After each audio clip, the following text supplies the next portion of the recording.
নমস্কার সুপ্রিয় দর্শক শ্রোতা সকলকেই স্বাগত হিন্দু লাইফস ম্যাটার ইউটিউব চ্যানেলে।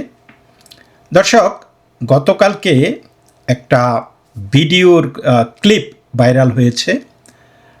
ভারতের সাবেক সম্ভবত সংস্কৃতি মন্ত্রী, শিক্ষামন্ত্রী এবং বিজেপির কেন্দ্রীয় নেত্রী, উত্তরপ্রদেশ থেকে তিনি এমপি হয়েছিলেন, স্মৃতি ইরানি। তিনি পশ্চিমবঙ্গে এসেছেন এবং নির্বাচনী প্রচারণায় অংশ নিয়ে সাংবাদিকদের বেশ কিছু প্রশ্নের উত্তর দিয়েছেন এবং তিনি সেইখানে খুব সাবলীলভাবে বাংলা এবং হিন্দিতে বিজেপিকে কেন জেতানো দরকার এবং তৃণমূলের বিরুদ্ধে দারুণ একটা কেস লেআউট করেছেন। আমার মনে হয় সেই তার বক্তব্যটাই বিজেপির পুরা ক্যাম্পেইন বা বিজেপিকে কেন এই নির্বাচনে জয়যুক্ত করা উচিত, কেন তৃণমূলকে এইবার বিদায় করা উচিত, টাটা বাই বাই করা উচিত, সেটা স্মৃতি ইরানির মতো এত সুন্দরভাবে কেউ বলতে পারেনি। আপনারা একটু এই ভিডিওটা একটু দেখুন এবং আমরা এরপরে সেটা নিয়ে আলোচনা করি। পশ্চিম বাংলার আজকে কি চ্যালেঞ্জেস? একটি রিপোর্টার বলছেন মহিলা সুরক্ষা। আজকে ইকোনমিক চ্যালেঞ্জেস কত? প্রধানমন্ত্রী মোদী বলেছেন কি পশ্চিম বাংলায় মাছের যে প্রোডাকশনটা ওটাই একটা চ্যালেঞ্জ হয়ে গেছে। তো যদি আমরা ইস্যুজের উপরে ফোকাস করে কাজ করি তাহলে সত্যি পশ্চিম বাংলায় যে আমরা তফাৎটা আনতে চাই, পশ্চিম বাংলায় তৃণমূল সরকার কাটমানি কেন নিচ্ছে? আজকে আমরা প্রমাণিত করেছি মনরেগায় 25 লাখ ফেক জব কার্ডস বানিয়েছে। কে তুলেছে ওই টাকাটা? কেন তৃণমূলের মন্ত্রীদের বাড়িতে ক্যাশ টাকা ধরতে পেরেছে মিডিয়া? এই সব বিষয়ের উপরে ডিসকাশন না করে মাছের উপরে যদি ডিসকাশন করতে চান তো আমি এটাও জিজ্ঞেস করবো কেন মাছের প্রোডাকশনটা নেমেছে পশ্চিম বাংলায়? কেন পশ্চিম বাংলায় আসাম থেকে মাছ আসছে, গুজরাট থেকে মাছ আসছে? আপনার একটা অভিজ্ঞতা আমি জানতে চাই। গোটা দেশ জুড়ে তো আপনি বিভিন্ন সময় বিভিন্ন নির্বাচন পরিচালনার কাজে দায়িত্ব নিয়ে দেখেছেন একেবারে কাছ থেকে। 21টা রাজ্যে বিজেপি রয়েছে। পশ্চিমবঙ্গের এই নির্বাচন কাছ থেকে দেখার অভিজ্ঞতা থেকে আপনি বলুন যে অন্যান্য রাজ্যের সঙ্গে পশ্চিমবঙ্গের এই নির্বাচনের সময় কি বেসিক তফাৎ রয়েছে।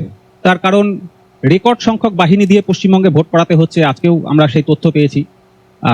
প্রথম দফায় একেবারে রেকর্ড সংখ্যক বাহিনী আসছে। বেসিক তফাৎ কি দেখেন পশ্চিমবঙ্গের সঙ্গে অন্য রাজ্যের নির্বাচনের সময়? আর কেন আপনি আপনাকে জিজ্ঞেস করছেন প্রত্যেকটা রাজ্যে, তাই হিন্দিতে এখন বলবো। आपने मुझसे प्रश्न किया कि बाकी राज्यों में और पश्चिम बंगाल में इलेक्शनियरिंग में क्या फर्क है। सबसे स्टार्क फर्क अगर आपको दिखलाना है तो मालदा में जिस प्रकार से जुडिशियल ऑफिसर्स को हॉस्टेज रखा गया वो मैंने किसी राज्य में नहीं देखा। देश की महामहिम राष्ट्रपति का जिस प्रकार से पश्चिम बंगाल में अपमान किया तृणमूल की सरकार ने, वो मैंने कहीं नहीं देखा। सुप्रीम कोर्ट को स्वयं ये कहना पड़ा कि अगर चीफ जस्टिस हाईकोर्ट के फोन करते हैं तो क्या सरकार फोन तक नहीं उठाती जब विपदा में है जजेस? ये नजारा मैंने कहीं नहीं देखा। हमारे प्रधानमंत्री का, गृह मंत्री का अपमान तो अब हम सब लोगों के लिए कार्यकर्ता के नाते तृणमूल की एक राजनीतिक निशानी है, लेकिन हमने कभी भी कार्यकर्ता के नाते महामहिम राष्ट्रपति का इस प्रकार से अपमान नहीं देखा। जुडिशियल ऑफिसर्स को हॉस्टेज होते कभी नहीं देखा।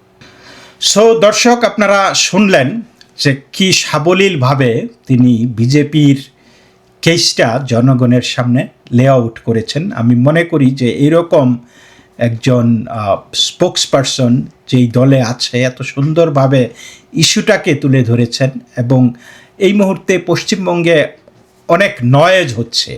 এই নয়েজের মধ্যেও মানে অল্প কথায় অল্প সময়ে তিনি যেইভাবে বিজেপির পুরা প্ল্যাটফর্মটাকে তুলে ধরেছেন, আমার মনে হয় যে people are taking notice of that.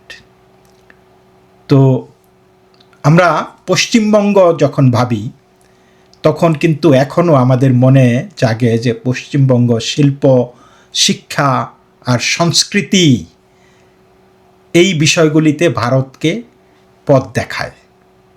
আমার মনে আছে সেই বহু বছর আগে আমার প্রথম চাকরিতে আমি একটা ফার্মাসিউটিক্যাল কোম্পানিতে যখন একজন রিসার্চ সায়েন্টিস্ট হিসাবে জয়েন করি, তো সেইখানে একজন সায়েন্টিস্ট ছিল আর কি, আমি অ্যাসোসিয়েট রিসার্চ সায়েন্টিস্ট হিসাবে জয়েন করেছিলাম এবং সেইখানে একজন রিসার্চ সায়েন্টিস্ট ছিলেন, আমার বস বলা চলে, ডক্টর মেহতা।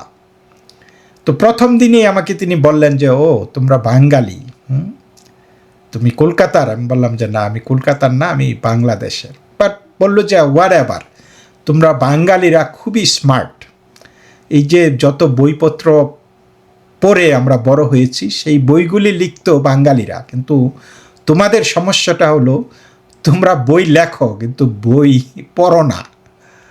মানে তিনি জিনিসটা আসলে, হ্যাঁ পড়ি, অবশ্যই পড়ি এবং লেখি এবং বুঝি। আমি বলবো যে ডক্টর মেহতা ওইখানে রং ছিলেন। আমরা বইয়ে যা পড়ছি বা বই যারা লেখছেন তারা এই জনগণকে কিভাবে সেটা প্রয়োগ করাতে হবে শিক্ষার্থীদেরকে সেই নির্দেশনাটা দিতে ব্যর্থ, বিশেষ করে পশ্চিমবঙ্গের ক্ষেত্রে। একটা প্রবাদ আছে যে what Bengal thinks today, the whole India, the rest of the India follow tomorrow.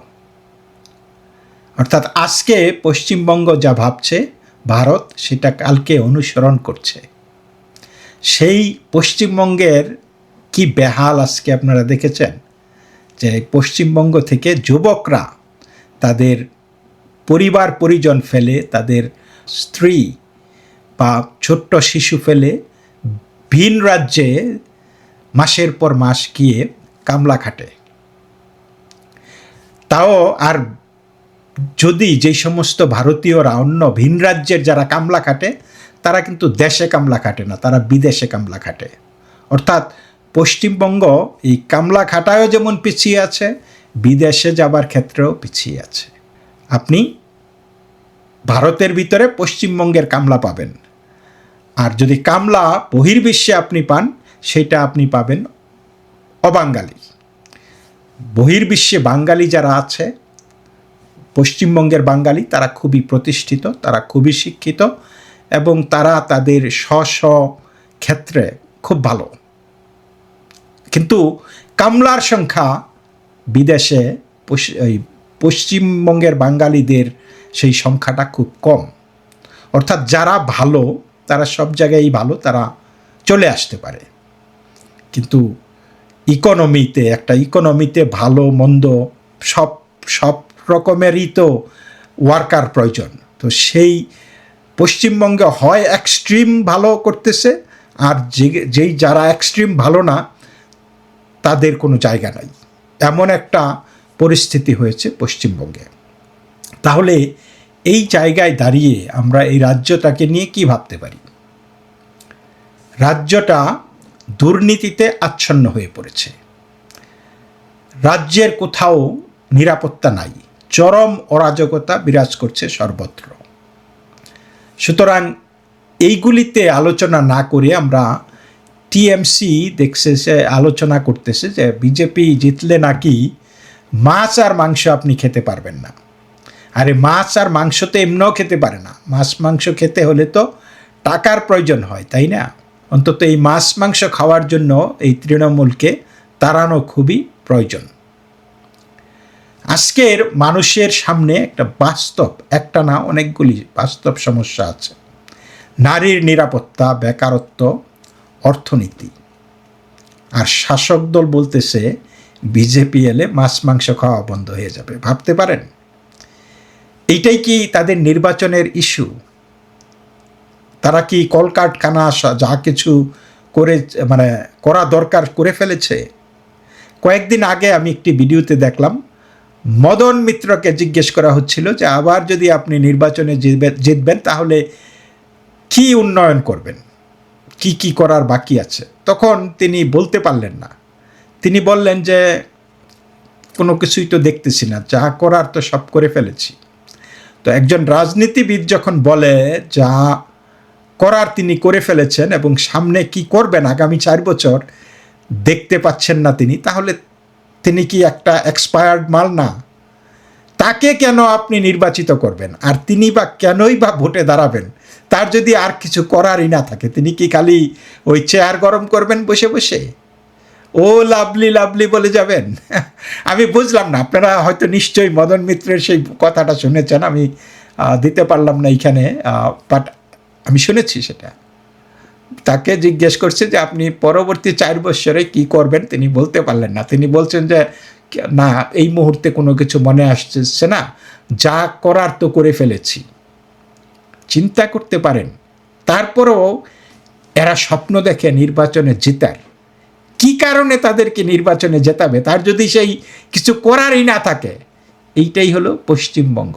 যেমন এটা, এই ক্ষমতাটা বাপদাদার এক একটা সম্পত্তি। তো যাই হোক, এখন তাদের কোনো কিছু বলার নাই তৃণমূলের, সুতরাং তারা আবল তাবল বলে, আবল তাবল হয়েছে তাদের রাজনৈতিক ইস্যু, এখন স্লোগান। তারা মানুষের দৃষ্টি ঘোরানোর চেষ্টা করতেছে মূল ইস্যুগুলো থেকে। যদি মাসি এত গুরুত্বপূর্ণ হয়, তাহলে স্মৃতি ইরানির কথা অনুযায়ী তিনি বলেছেন যে তাহলে পশ্চিমবঙ্গ কেন আজ অন্য রাজ্য থেকে মাছ আমদানি করতেছে, কেন আসাম থেকে, কেরালা থেকে মাছ আনতে হয়, অথচ এই পশ্চিমবঙ্গ তো মাছেও একসময় এগিয়ে ছিল মাছ উৎপাদনে। তারপরে একটার পর একটা ঘটনা ঘটতেছে, টিএমসি নেতাদের বাড়ি থেকে কোটি কোটি টাকা উদ্ধার হচ্ছে। এই টাকাটা কার? এই টাকাগুলি কি সাধারণ মানুষের টাকা না, নাকি তৃণমূল টাকার টাকশাল, টাকা ছাপায়? যারা চাকরি হারিয়েছে, যারা ঘুষ দিয়ে চাকরি পায়নি, তাদের স্বপ্নের মূল্য কি এই নগদ টাকার পাহাড়? এবং এই টাকার পাহাড়ে সেই মানুষগুলির কি কোনো ক্লেম আছে? নাই।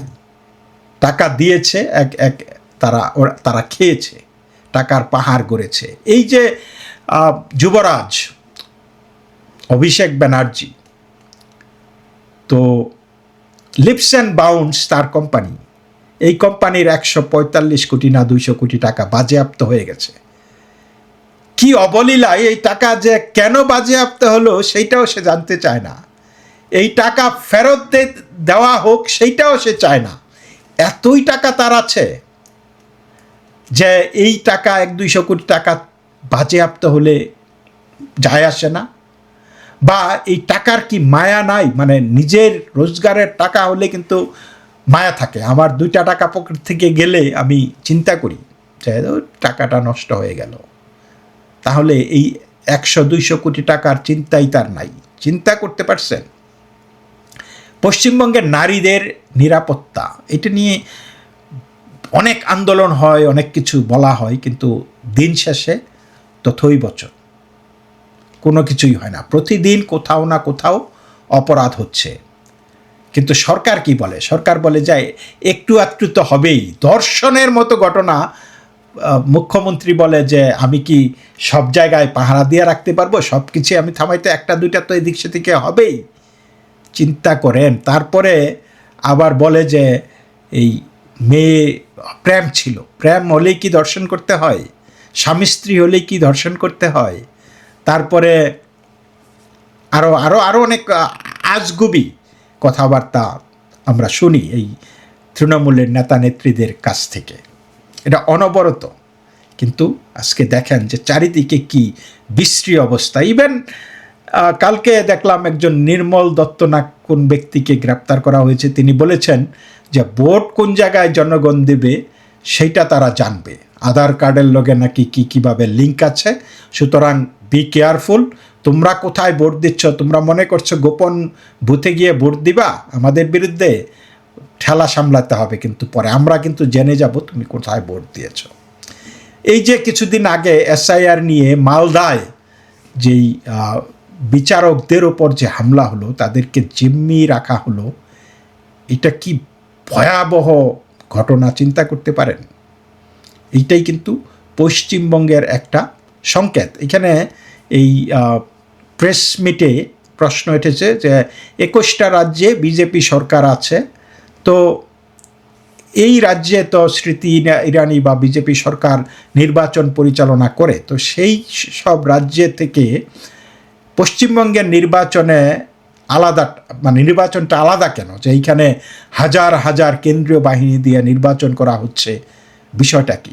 তিনি মোক্ষম জবাব দিয়ে দিয়েছেন যে এই অন্য কোনো রাজ্যে এই বিচার ব্যবস্থাকে এভাবে আক্রমণ করা হয় না, বিচারিক কর্মকর্তাদেরকে এইভাবে জিম্মি রাখা হয় না, শুধুমাত্র পশ্চিমবঙ্গে হয়।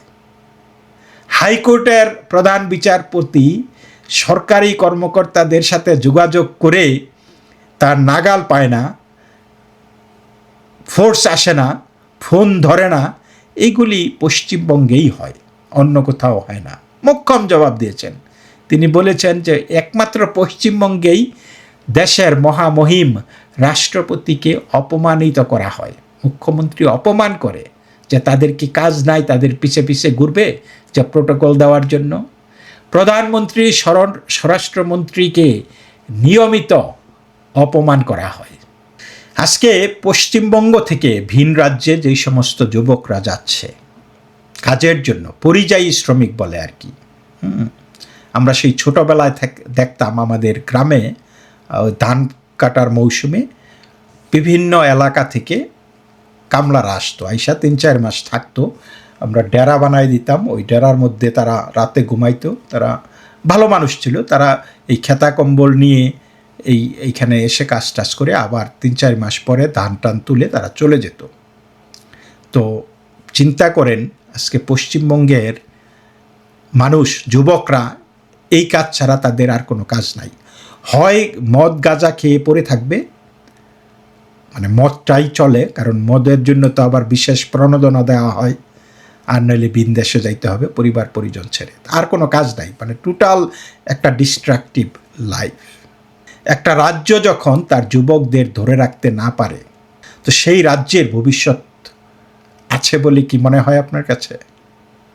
যাই হোক, বিজেপি এই জিনিসগুলি নিয়ে একটা ক্লিয়ার একটা অল্টারনেটিভ মানুষের সামনে তুলে ধরেছে, মানুষকে জানাচ্ছে যে there is a better option, there is a better option. মেয়েদের উচ্চশিক্ষার জন্য যারা ইন্টারমিডিয়েট পাশ করার পরে, উচ্চ মাধ্যমিক পাশ করার পরে যারা আরও উচ্চশিক্ষা নিতে চায়, তাদেরকে 50,000 টাকা করে দেওয়া হবে। এটা কিন্তু একটা বিশাল একটা টাকা, এবং ইট উইল হেল্প। গর্ভবতী মহিলাদের জন্য 21,000 টাকা এবং ভিটামিন কিট, প্রিনেটাল কেয়ারের জন্য কিট দেওয়া হবে। তারপরে এককালীন টাকা সেটা। তারপরে মহিলাদেরকে আপনার, যেহেতু পশ্চিমবঙ্গে একটা ভাতার সংস্কৃতি তৃণমূল তৈরি করছে, সুতরাং ভাতা না দিলে নির্বাচনে জেতা দেয়। তো বিজেপি এইটাও আপনাদেরকে দিচ্ছে, যে তৃণমূল বলেছে যে এইবার ভাতা হবে 1500 টাকা করে লক্ষ্মীর ভাণ্ডার, তো বিজেপি এটাকে ডাবল করে দিয়েছে। তারপরে যুব উদ্যোক্তাদের জন্য, যারা নাকি ব্যবসা বাণিজ্য শুরু করতে চায়, তাদের জন্য বিশেষ প্রণোদনা ঘোষণা করেছে। তবে এই I would say that this is a definitely a better option. এর যদি কিয়দ অংশ বাস্তবায়ন করা হয়, তাহলে পশ্চিমবঙ্গের চেহারা পাল্টে যাবে। তারপরে তারা বলছে উন্নয়নের কথা, অবকাঠামোর কথা, কর্মসংস্থানের কথা, এগুলি বিজেপির এই নির্বাচনের মূল কথা। তারপরে এই 21টা রাজ্যের সাথে পশ্চিমবঙ্গের পার্থক্য বলতে গিয়ে স্মৃতি ইরানি বলেছেন যে এই একমাত্র পশ্চিমবঙ্গেই ইলেকশন ইঞ্জিনিয়ারিং হয়, অন্য কোথাও ইলেকশন ইঞ্জিনিয়ারিং হয় না। ভোট লুট, হিংসা, ভয়ভীতি দেখানো, তো এইগুলি কোনোভাবেই গণতন্ত্রের অংশ হইতে পারে না। কিন্তু পশ্চিমবঙ্গে এইটাই নিয়ম, এইটাই নির্বাচন। আমার এক বন্ধু বলে যে পশ্চিমবঙ্গে নাকি নির্বাচন হয় না, নির্বাচন করাতে হয়, এবং তৃণমূল জানে সেই নির্বাচনটা কিভাবে করাতে হয়। পরিবর্তন যদি আনতে হয়, তাহলে বিজেপিকেও শিখতে হবে নির্বাচনটা কিভাবে করাতে হয়। তো 2021-2024 এই মুখ পোড়ার পর অন্তত বিজেপি হয়তো বিশ্বাস করি শিখেছে যে নির্বাচনটা কিভাবে করাতে হবে, আর পরিবর্তন দরকার কিনা সেই সিদ্ধান্তটা পশ্চিমবঙ্গের জনগণই নেবে। তো যাই হোক দর্শক, এই ভিডিওটা যদি আপনাদের ভালো লাগে তাহলে লাইক শেয়ার করবেন, চ্যানেলটা ভালো লাগলে চ্যানেলটা সাবস্ক্রাইব করবেন, আর আপনার মতামত কমেন্টে জানাবেন। তো আজকে এই পর্যন্তই, সকলেই ভালো থাকবেন, নমস্কার।